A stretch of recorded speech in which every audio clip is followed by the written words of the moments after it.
Okay, all right, so now we need to start talking about solving quadratics, okay? Factoring does not always work to solve some of these problems. Typically, when we see a number that's sitting out front that we cannot get rid of, we're going to have to try some other method, okay? So solving by square roots is one thing that does actually work. So let's go ahead and look at this.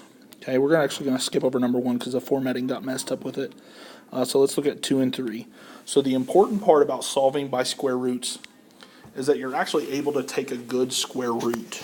In order to be able to take a good square root and for it to be effective, you need a single squared piece and no other variables.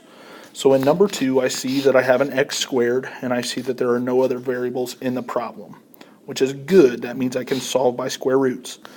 So similarly to what we did first semester when we isolated x all by itself, in this portion, we're going to isolate the squared part. So in my case, let me get a highlighter. This x squared is the squared part, so that's what I want to isolate.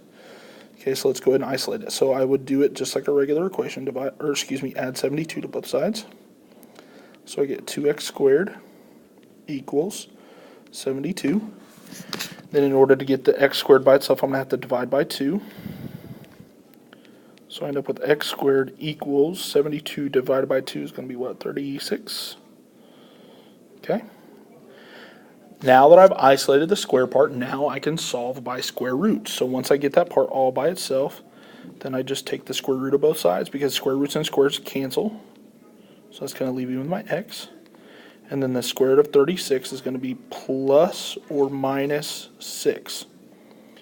Because remember, a square root means what times itself could give me that number that's underneath the square root. So if I'm thinking about what times itself could give me 36, it could be positive 6 or it could be negative 6, because 6 times 6 works and negative 6 times negative 6 works. So what you need to realize is moving forward, anytime you institute a square root into a problem, you always have to compensate with the plus and minus.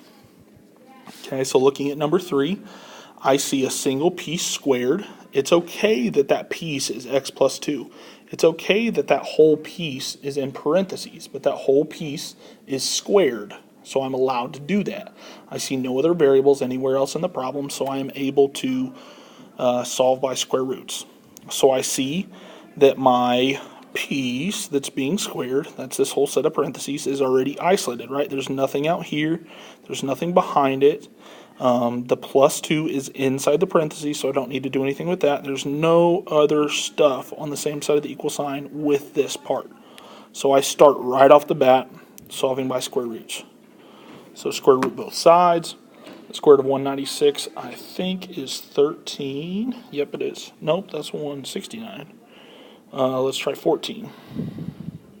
Yep, it's 14. Okay, so the square root and square cancel each other over here. So I'm left with x plus 2. The square root of 196 is plus or minus 14. Okay, so remember the plus or minus part is there. This problem is not done because I still have something over with x. But it's not as simple as subtracting 2 over and saying it's plus or minus 12. It doesn't work that way. So I have to set up my two equations. So I have to set up one that's x plus 2 equals the positive 14. Then I have to set up another one, which is the x plus 2 equals the negative 14. So one equation for the positive, one equation for the negative. So now I can go ahead and solve. So subtract 2 from both sides, x equals 12. Subtract 2 from both sides, x equals negative 16. There are my two answers, okay? My two answers over on number 2 were positive and negative 6. So positive 6 and negative 6 were my two answers. Anytime you do not have parentheses in a solving by square roots problem, you're going to get plus or minus the same number. Anytime you do have parentheses in a solving by square roots problems, you're going to get two different number answers. Okay, so keep that in mind moving forward. All right, so let's go ahead and have you do... Let's limit it here a little bit. Let's do...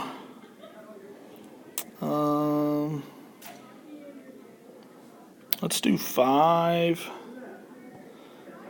10, and 7. Sorry, the numbering got messed up there a little bit.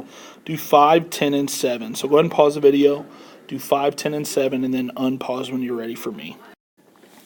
Okay, so on number 5, I need to isolate the square. So I'm going to subtract 16 for both sides.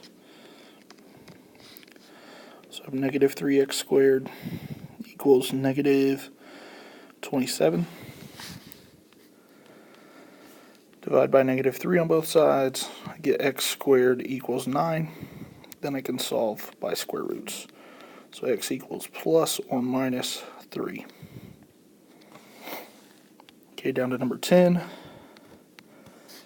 Isolate the square, so add 1. So 16x squared equals 1.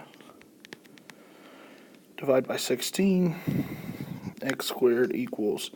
So you might be tempted to put it into a decimal here, but trust me that in most of these cases it's going to be easier to leave them in fractions. So I'm going to leave it 1 over 16 and then solve by square roots. So remember, if I am taking the square root of a fraction, so get your plus and minus in there. If I'm taking the square root of the fraction, it's very simply the square root of the top over the square root of the bottom. So square root of 1 on top is still 1. Square root of 16 on bottom is 4. So it's going to be positive and negative 1/4.